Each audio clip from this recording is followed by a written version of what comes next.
Welcome to the Sold Too Early Sports Card Podcast. Using whiteout to alter cards is optimal. Trust me, bro. That's not Kai. I'm shouting at BGS at PSA's office.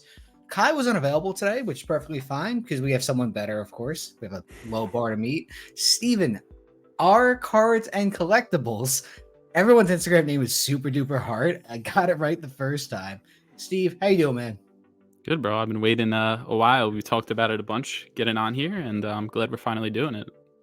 That is the trick with this. Like, it's really not personal. Like, we have had this conversation for a couple of months.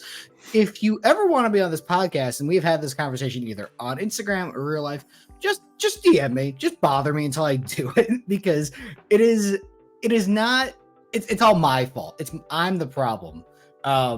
It is just one of those things where, oh yeah, we'll do that thing, and then 2 weeks goes by. It's like, oh shit, what was I supposed to do again? But these things happen. Steve, Steven, I'm gonna go with both. I apologize. So Whatever's good with you.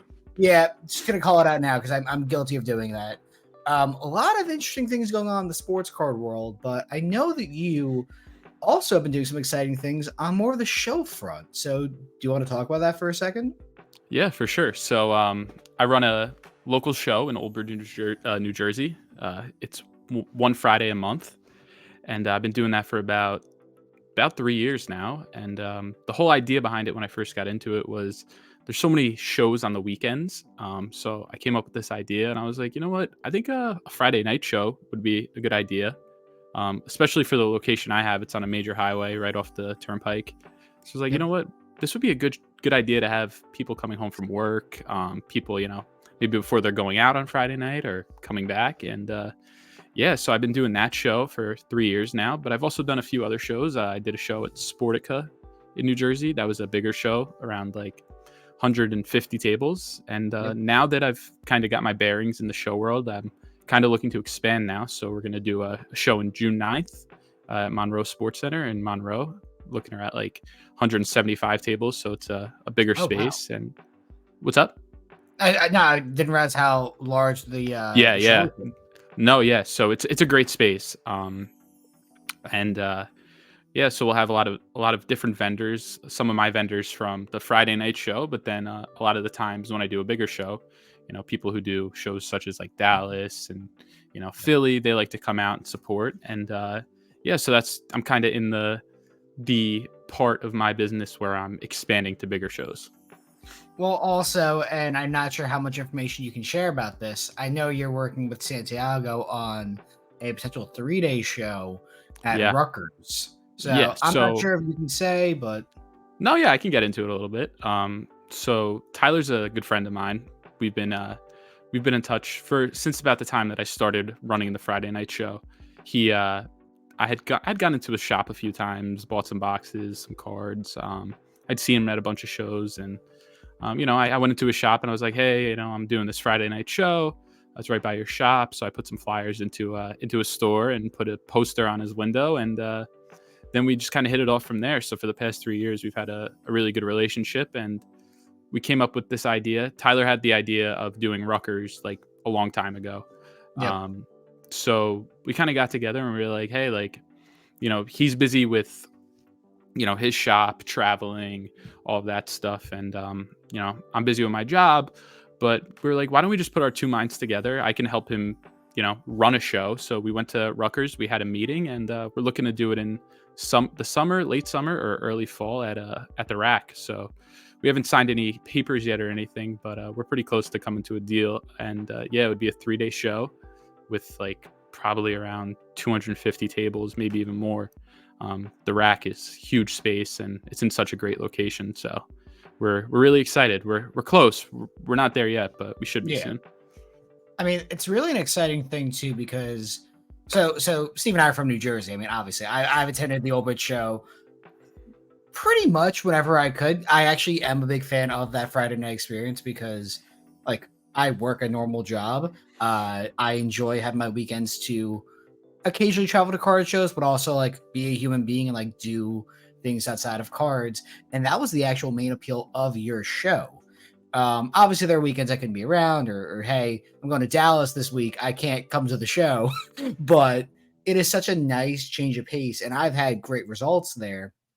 Frankly, the one of the coolest items I've ever owned was that Babe Ruth Lou Gehrig baseball I bought about 2 years ago at this point, which came from your show. Because who would ever think that that would walk in at a 30 table show in central New Jersey? It just kind of happens. But Yeah, no, I mean, like you said, like first, I mean, yeah, you've been there since day one, which is funny. I remember literally, you hit me up on Instagram the first show, and you were like, "Hey, I'd like to get a table." So that was really cool, and it's cool. Like it's cool to see a lot of people that have done like the first show in May 2020, whenever it was. But yeah, like it's cool to see people that have done the show from day one kind of stick with you. It's almost like you know like a family you get to see once a month on a Friday, which is cool. And yeah, no, I mean it's like a 40 table show, but there's some really cool things that have walked in there, and you'll be surprised. Like I've even picked up some stuff on my end where I'm like, wow, like this guy, like I remember there's an older guy, and he had a Babe Ruth cut auto, and he walks into the show, and I was like, where do you get this? And he was like, oh, I've had it forever. And like sure as shit, he went to PSA, got it like slabbed and authenticated. And I was like, he came back the next show, and I was like, that's insane. Like he yeah. had no interest in sports cards. He just found that in his basement or wherever. You just never know what's going to walk through a table, which is why there is such a balancing act too. Because New Jersey, and I can only speak to my experience with it and your experience as well. Obviously, there's 50 states. Everyone's going to have a different show environment. My experience, my opinion, is New Jersey has so much quantity.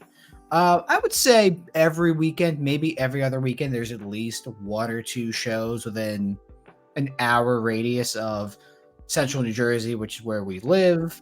That might be as small as a 30 table, 40 table show. It could be upwards of 75 to 100. There's not a huge, significant, major show that people like fly to and travel. Yeah. What's interesting, Steve, are you doing the last show in 2 weeks or no? I'm not doing it now. But you know what it is. Like that's Yeah, at the no, of American course. Yeah. That's the American Dream Mall, like 250 tables, give or take. Like that is coming back, but that show only happened one time, and then they took it over. So there's really no major show that goes on in New Jersey. What's funny is that the other one you're running in um, Livingston. Monroe. Where is it? Thank Monroe. you. Yep. Okay, so that might be legitimately a top 5 major show in New Jersey, and you guys are starting it for the first time. Um, what you and Tyler are setting out to do and what the opportunity you can really accomplish if you're able to do it right is another major show in an area that frankly, dude, New Jersey's expensive to live in anyway, and there's a lot of people here who have money but may not want to travel. Like you have major airports available to you both in New Jersey and New York State that people can fly into if this is able to be a successful thing and people want to travel and grow and whatever else. Like, why can't it be you? And that's what I'm really excited to see happen if this does push forward. Even if it's not this exact instance, maybe, oh, we try this other thing or this one there. Like, you guys are willing to take that risk. And it's really exciting because I can tell you there is such an opportunity in our state to make it happen. No, I couldn't agree like more. I mean, like it's crazy to think, because I mean we do live in one of the most populated areas, if not the most populated area in the country, and it's there's so many people that are into the hobby, and even people that are starting now to get into the hobby just because like they have kids that are, oh, I want baseball cards, this and that, and you see so many different walks of life and people come through these shows, and that's kind of like the idea when you were talking about the major airports and that. Like Rutgers is in such a good spot in New Brunswick where it's so close to everything. Like even no matter where you live in New Jersey, if you live in New York, Pennsylvania. So that's like, that's really our goal. Like we want to have a show that we can put on the map and be like, hey, like this is the show to be at, that we want people to travel out and kind of see it. And, me and Tyler have had a lot of ideas about how to kind of make it stick out in a unique way and kind of put it on the map. Yeah. Listen, I'm excited to see what you guys do. Hopefully, you're able to work with other showrunners in a way because I can tell you as someone who is traveling this week for a show, dude, it's really weird. Like, there's no reason why the Chicago Spectacular, a show that's been going on for longer than I've been in sports arts. I believe it's been going on since the 90s, maybe early 2000s, so Yeah. forgive me. That is now competing directly with the Dallas Card Show, who scheduled their show the same weekend. Why? Why is this happening? No, All yeah, take it's it before crazy because like as a show promoter, there are shows that pop up all the time, and like there would be people that come to the shows and be like, hey, like you mind like putting like can we put our postcards here and that, and kind of come and try to promote their show, which is awesome because we do that too. And there is a lot of competition. It almost seems like as a show promoter, but like my thing is like I want to work in like coordination with other show promoters. Like there's no reason, like you're saying, like Dallas and Chicago being on the same weekend, because like when you do this, like it takes away from like listen, financially for like the show promoters, like it's gonna stink because somebody's gonna kind of, they'll make their money, but it does take away. But yeah, like even for example on my end, like the iPlay show, like Rob's like a good friend of mine. He owns Rob's Loaded Bases in Manalapan. Yep. We always like work in coordination with him. He does his iPlay show like 3 times a year, and it's like, hey, like I know that I'm not gonna do my show that weekend because number one, it doesn't make like my shows. The Old Bridge show is not as big as iPlay, of course, but like I don't want to compete with someone for people to come through, and it just doesn't make sense. And yeah, I mean it stinks because it just takes away. It's also just an ego thing too. Like it's either a dick measuring contest or just like my show's better than yours. Watch everyone go because frankly, and it's unfortunate, I love Chicago. I love that Chicago Spectacular show. I'm going to Dallas. Dallas absolutely trounces the Chicago Spectacular, but there's no reason why I should have to say that and admit it because frankly, it should be my March should be, oh, Dallas. Oh, then Chicago. Oh, maybe I'll go to Laz next too because it's local. Oh shit, now I'm traveling 3 times or basically being at 3 major shows. Oh, this is awesome. I'm so happy as a high-end sports card collector who can travel and like does this not as a job but can travel the country. Instead, it's like, nope, now you're picking one. Good luck. Or you can travel both and you hate yourself, but like, why would you do that?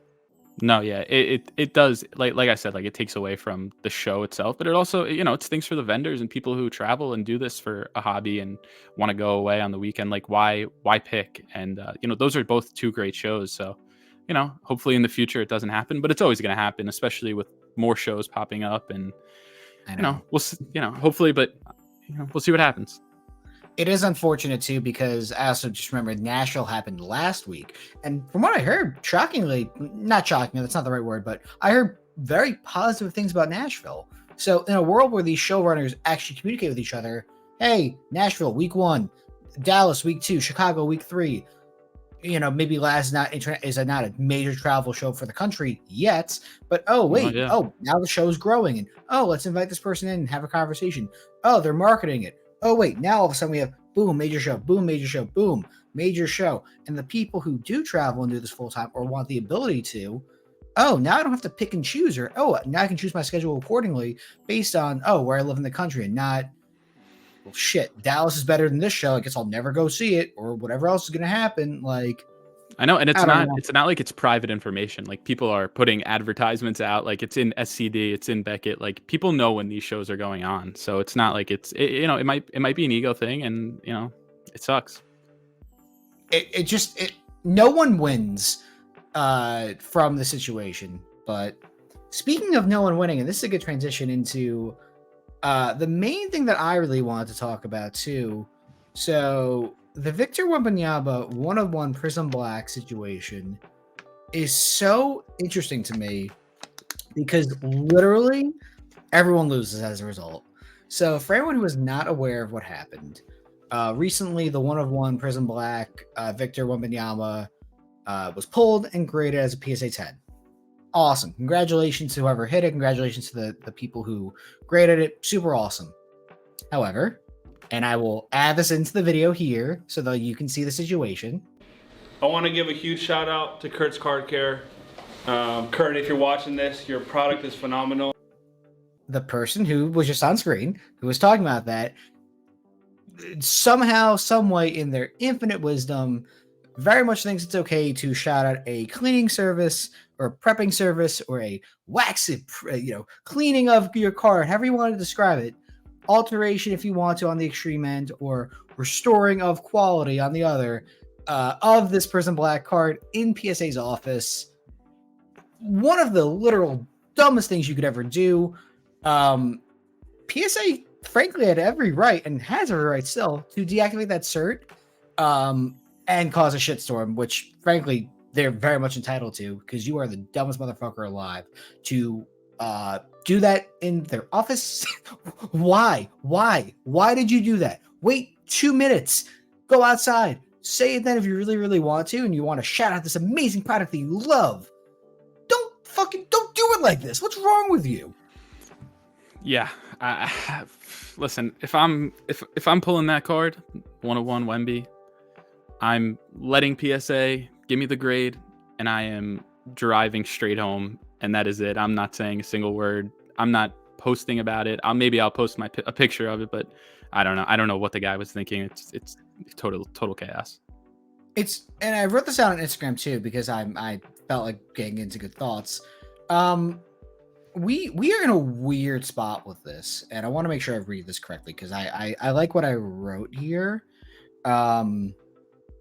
If PSA and Nat Turner and PSA in general does not acknowledge the one-of-one situation, because the card is clearly in some way, shape, or form altered, restored, modified, however you want to qualify it. It doesn't exactly matter. But if they don't acknowledge the situation, you're basically condoning cleaning cards. Perfectly fine then. If you want to do that, fine. Because guess what? The best card that released in 2023, arguably, was altered, changed, modified, whatever qualifier you want to give it. It was changed from or prepped for the best possible grading. That means every single other card has every right to be prepped, altered, changed in the way that card was, in my opinion. And you know what? PSA is not going to change anything. Okay, fair game. Whatever happens now happens. If PSA comes out and acknowledges the card was altered, prepped, cleaned, changed, whatever, and deactivates the cert, cool. Good moral points, whatever. But people are going to go to Beckett, because Beckett may not honor that same rule set or guidelines, and they might lose some market share, and Beckett will have the ability to try and knock the king down a peg, because Beckett is frankly dying, and Beckett probably would benefit from not checking cards over super clean, because they're in third or fourth place right now in the grading scale, and they're kind of becoming relevant. When was that video posted? The video was posted March 9th. So as of recording, today's is the 12th. So it's been 3 or 4 days. So they're on the clock. PSA is on the clock. They really are. I would be curious to see by the next time we record Sold Too Early if PSA said anything. I will tell you, because I don't give a shit. If PSA says nothing, okay, that's fine. I'll change how I grade my cards. And you can imply however you want to, but guess what? Oh, if PSA says anything, okay, hello, hi, Victor Wembanyama here. What are we doing? Like, I don't care anymore.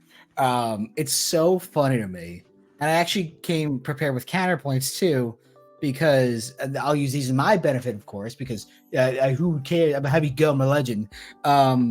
It's their card; they can do whatever they want. I agree. You can do whatever you want. It's your card. But is the sports card world a hobby of one, or is it like a collective? What are we doing here? Are we promoting hobby positivity, or are we doing whatever benefits my end dollar? Like, you can't have it both ways. So, like, what do you want from this? You know what I mean? Yeah, I mean, like, I don't obviously know the guy who posted the video. I don't know the guy who pulled it. Same. I don't know, what his situation is, and I mean, it's tough. Like, I feel like being in the hobby, there is a kind of standard that, like, I'd like to think that people are on together and like, hey, let's do what's best for the hobby, because it only grows it. I mean, I'm sure the guy is happy. I I think the funniest scenario and the best scenario, I'd love to see PSA pull the cert. That'd be pretty funny. I mean, listen, it would suck for the guy, obviously, but it would be making a statement. So yeah. Matt Turner saw my story, by the way. He saw it. Okay. Yeah, I mean, I'm sure he's being blown up right now with the comments and people that are in the same boat as me and you. You know, it's definitely a tough situation, but there's an obvious answer to it. There's obviously obvious solution. Just respond. Just respond. PSA has lost regardless of what happens here, because 100%. And they shouldn't have to. This is not their fault, but it's now their situation to resolve because of this. There's no other way this can be interpreted than this card is altered, changed, edited, revised, whatever word you want to use to describe it. The card was changed from how it was printed to how it was graded. I'm not telling you they cut the corners and edges. I hope. The centering was already bad as is. That would be insane. That'd be really nuclear. But something happened to the card from it being pulled to the process of it getting graded. Because very clearly, why was this program shouted out? You're going to really shout out a microfiber, which is okay. That's not what you did, but you can say that you didn't do it. It's like people saying that they use like those papers for like cigarettes, but it's only cigarettes, guys. We don't use it for anything else. Like we just roll cigarettes. Wink, wink. I don't know. Maybe the guy got a sponsorship deal from, what was it, Kurt's Card Care? I hate Kurt, by the way. Like I fully have fault with him, because what Kurt does is really truly alter cards. Like my personal opinion is waxing and using products on cards is fine. Really, I truly believe that. You'll lose me when you start to fix edges and corners, or cut a little bit off the top and a little off the left. But that's my personal opinion. Guess what? I don't work for PSA or Beckett, so my personal opinion is that I don't care if you agree with it or not. It's my opinion. I do not work for these companies. I don't care. So, in the letter of the law of what they've said publicly and privately, PSA does not want that residue or product or services used on their trading cards and when they grade them. Okay, that's fine. By those rules. It's a tough look when you start playing with edges and corners. It's I don't know. It's altering cards, which sucks. It's a tough look. Yeah, I mean, listen, like who doesn't, like when you send a card into PSA, at least when I send them in, I'm looking at them as close as I can to do whatever. Is it centered? Is it this? Is it that? Like I do that, and I hope for the best. I have goggles for this, dude. I once upon a time offered a review service, and if I ever did cards full time, I probably would go back and do it because it's easy money. Have high-end goggles and glasses with a magnifying glass and look at shit. It's fun. I enjoy doing it, but I never used wax or residue, even if that's my own personal opinion on what I think is not altering a card, because PSA has said, "Oh, that's altering a card." Okay, respect. Entirely understand that. What I would really like, and here's my nuclear option, is PSA to not say anything. But hey, maybe 2 months down the line, we see a new PSA holder. It's blue instead of red for the text. It says PSA authentic, evidence of cleaning, evidence of residue on this from a cleaning product. Sorry, it's authentic. We will not give it a numerical grade though. And everyone would stop using these products immediately. I would laugh my ass off. That's actually a really good idea. I haven't thought of that before. I tagged Nat Turner in that. He saw that yesterday too. I posted that. I am so. I always propose the nuclear option because, frankly, to me, it's very funny, and that's what I care about. There's a lot of humor in the sports card world, which I always try to push the agenda on, but there's a lot of truth when you look through the bullshit of what I recommend and do, because it actually is not the worst idea. Now, could they mess up? Of course. But guess what? More altered cards are getting through that are actually trimmed or edges pressed or cleaned than ones that'll be false flagged. So I will suffer the 0.1% error that results from that versus whatever amount are actually truly altered and changed. Yeah, no, I like the idea. It would be interesting to see like down the road if that would happen, or if other companies would do that. I don't think there's a company that does that out there, but no, I think it could be good. Yeah, it's just a crazy situation overall. I'm glad that you brought it to my attention actually, and it's pretty insane. I'm very curious to see what the conversations end up being, because I imagine, truthfully, a lot of it's going to come from people who have like no Instagram account or no card account, being like, it's his card, he can do whatever he wants, which he can. He has every right to. Yeah. But maybe don't acknowledge that you did something that you're not supposed to in the headquarters, in the office of that company. You fucking moron. I think an interesting aspect to this now, and it just hit me now, was I wonder if this video, and I don't know how many people it's reached, will affect the card's value in the long run. It won't. No one's going to care in the long run.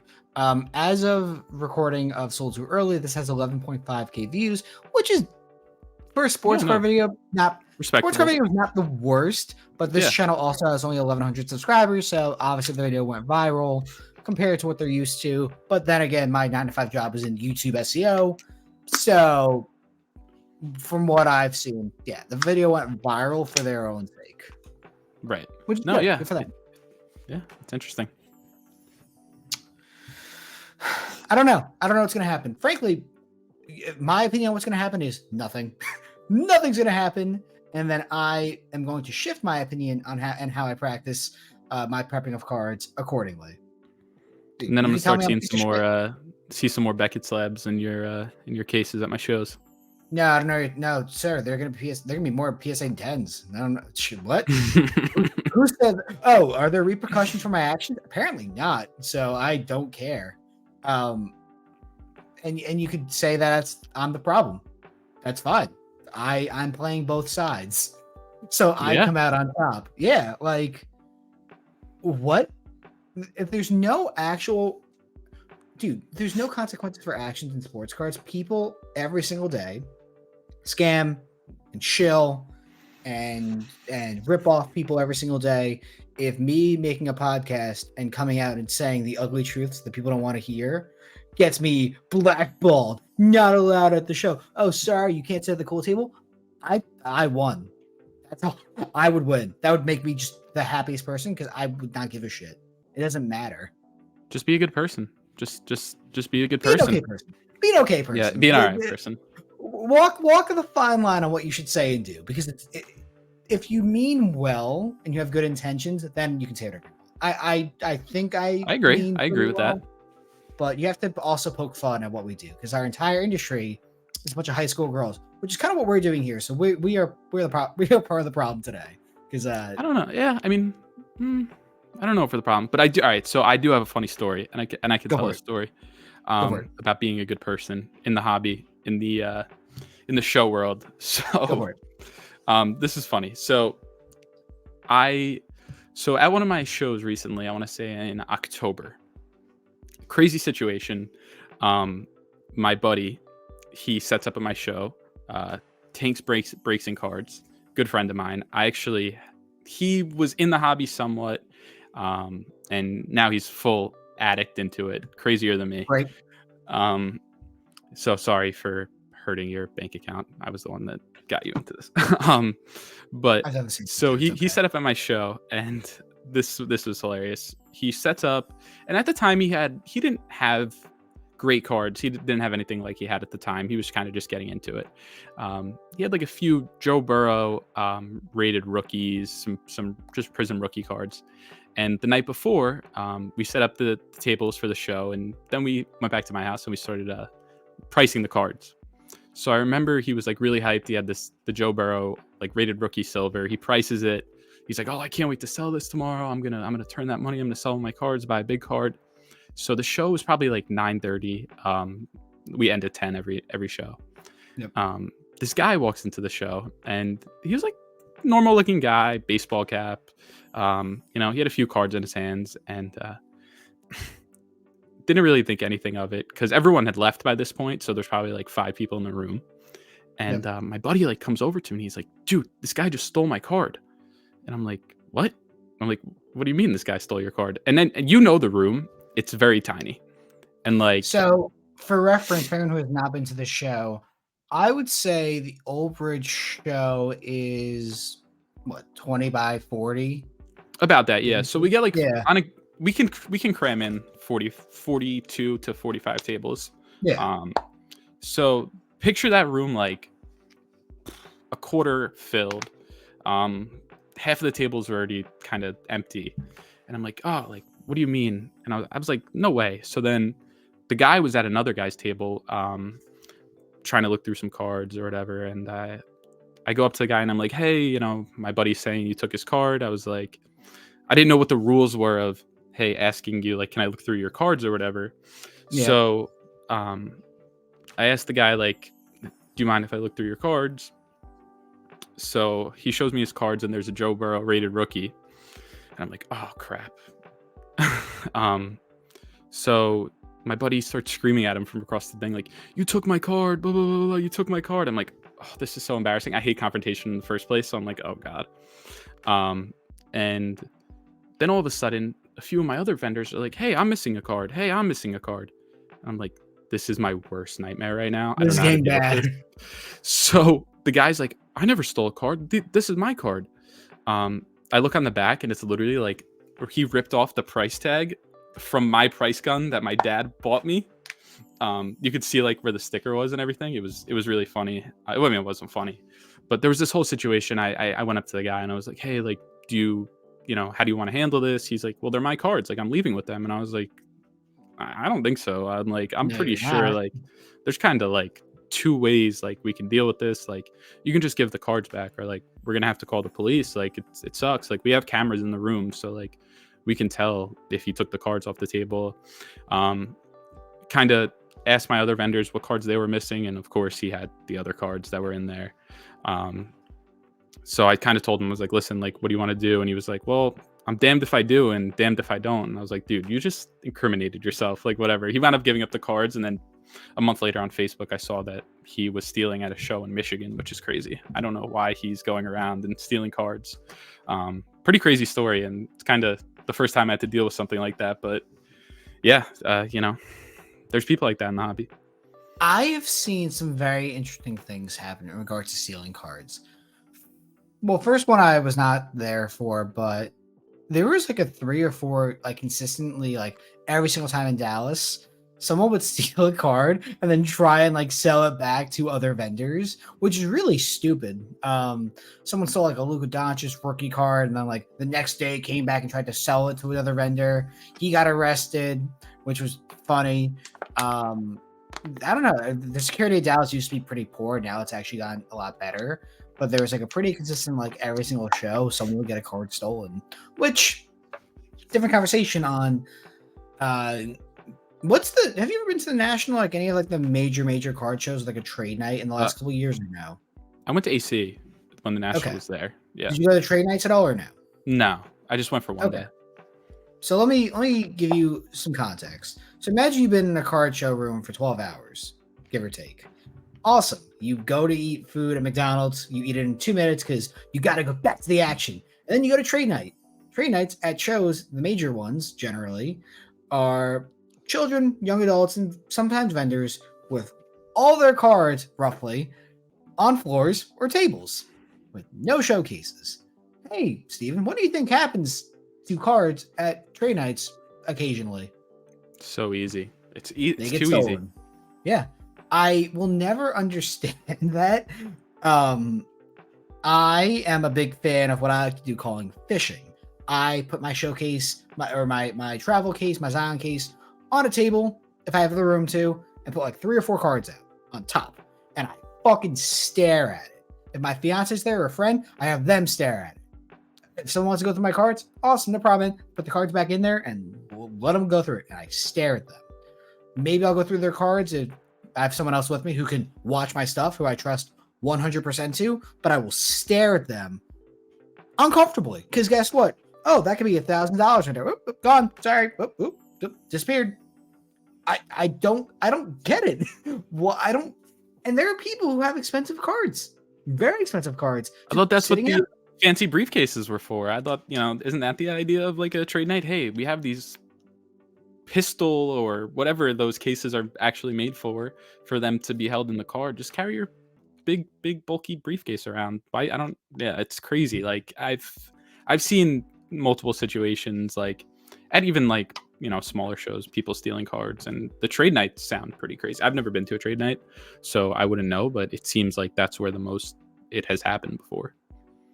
It happens across shows and obviously trade nights too, but then you're just adding another element and another easy way for people to steal your card because you're bullshitting with your homie right here on how you paid 70% for this card and it's gone. Yep, it's gone. Yep, good luck. Like, or hey, that trade night room that's really congested with people. Oh, so there's some kid walking around with a soda. Oh, it's open because he's a child. Oops, your cards are gone. They're all soaked. What do you think is gonna happen? Like, I don't get it. I don't have a good solution for it either, other than bringing showcases to a trade night, which sounds awful, but it's bad. It's bad. I'm excited and terrified to see what happens in Dallas because trade nights take over the lobby every single time it happens. And there will be children or young adults or people my age or older just sat on the floor with cards, and we'll see what happens. Yeah, I can't. Those hotel lobbies. I'm surprised the hotels don't get annoyed with that. Like for their regular patrons, like it's like you have thousands of people like just chilling in the lobby. Dallas is, I think, accepted it at this point because at least this year when I saw the train that's going on the first time, they actually put tables out for people. They kind of like not sectioned people off in a way, but made it easier so people were not on the floor. They have like a big glass table that people can't use anymore for the show, which is fine. And then Saturdays, which I now skip the Saturday night trade night because I don't care anymore. They have like a whole separate room that is like an additional room for the show that is like for trade night only, quote unquote. Interesting. Which is interesting.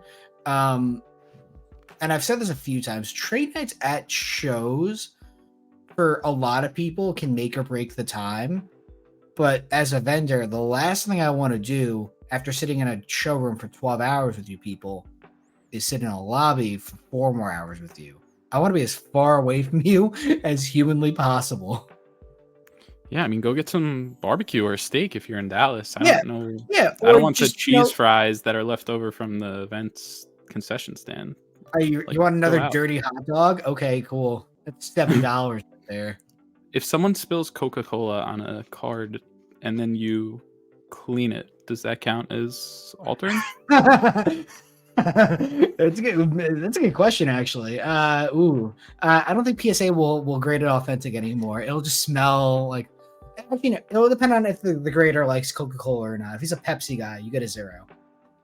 Yeah, my grandpa's a big Pepsi guy. He gets mad every time we go out to dinner, and he's like, "Coke products? Really? You kidding me?" It's like, relax. It's the same thing. It's literally all the same thing. That's too funny. Anything else you want to touch on? I think we kind of got like a nice and like tidy episode there. We went on a tangent a little bit, but I am excited for Dallas. I will be there. When you walk into the showroom, main room, main door, first row, go the right. I'm like 6 tables down. You'll see me probably fighting with someone over Kurt's card care or something else stupid I've said, which is completely reasonable. But then again, if I had to make a line of people who said they would fight me at National, well, it wouldn't be as long as Jack's Suns Fan 8, but it'd be around the same, give or take. So it's okay. No, man, I appreciate you for having me. It's been fun, and it kind of just reminds me of the conversations that we have at my shows. When we run into each other, it's cool to catch up, and no, I'm really thankful for you to have me.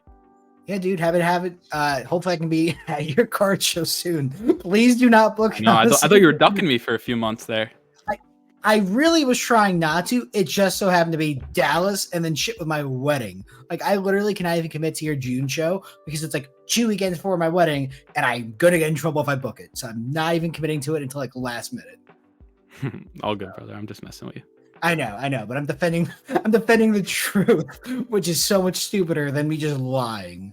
So, Steve, thank you so much. I'm sure we'll have you on again at some point in the future. Honestly, probably when you announce the Rucker show and we have the opportunity to like promote it a little bit, because that will just Yeah, help everyone. So definitely. Anytime you want me, I'll be here. yeah, dude. And the Yeah. funny thing is, too, we didn't even talk about your job, which is working at Will Network. But we'll save that for next time. Thank you guys for watching or listening. Next time, maybe Kyle will be back. We'll have to see. Bye.